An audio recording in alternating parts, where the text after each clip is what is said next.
మంచు విష్ణు గారికి నా హృదయపూర్వకమైన నమస్కారాలు తెలియజేసుకుంటూ, ముఖ్యంగా ఈ సినిమాలో నటించినటువంటి ప్రభాస్ గురించి చెప్పాలి.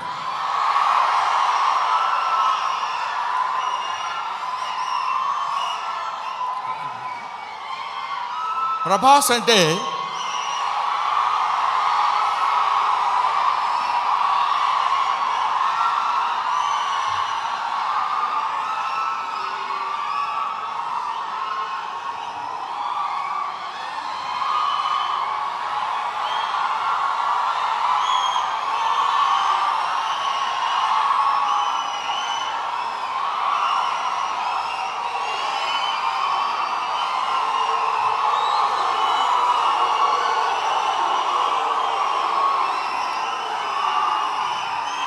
అంటే ప్రభాస్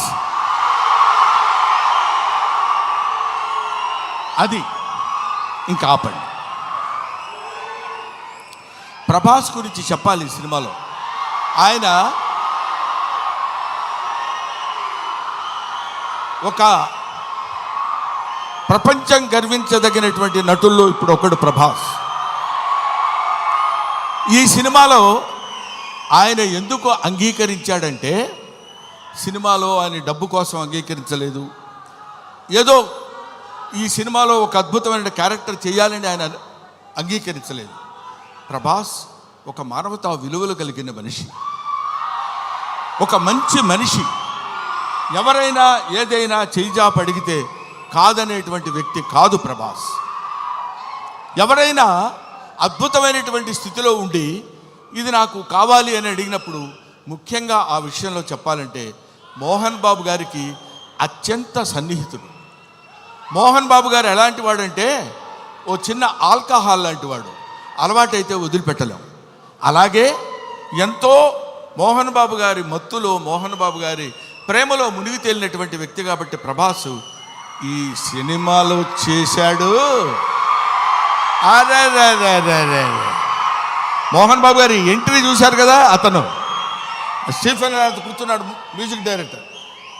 ఆ మోహన్ బాబు గారి ఎంట్రీ అలా పెడితే ప్రభాస్ శివప్రభాసుడు. అతను శివుడి చేత ప్రకాశవంతంగా పెరిగేవాడు, 6 అడుగుల అందగాడు.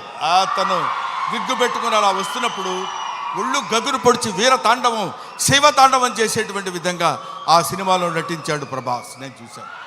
ఆహా, ఇది కదా సినిమా, ఇది కదా శైవభక్తి, ఇది కదా దైవభక్తి అని నిరూపించేటువంటి సినిమా. ఇటువంటి సినిమాలు మనం చూడాలి, మన పిల్లల చేత చూడించాలి. మన భక్తి రసాన్ని భారతదేశంలో పెంపొందించే విధంగా చేయాలని మనస్ఫూర్తిగా కోరుకుంటూ, ఓం నమో పార్వతీపతయే, హర హర మహాదేవ, శంభో శంకర. హర హర మహాదేవ, శంభో శంకర.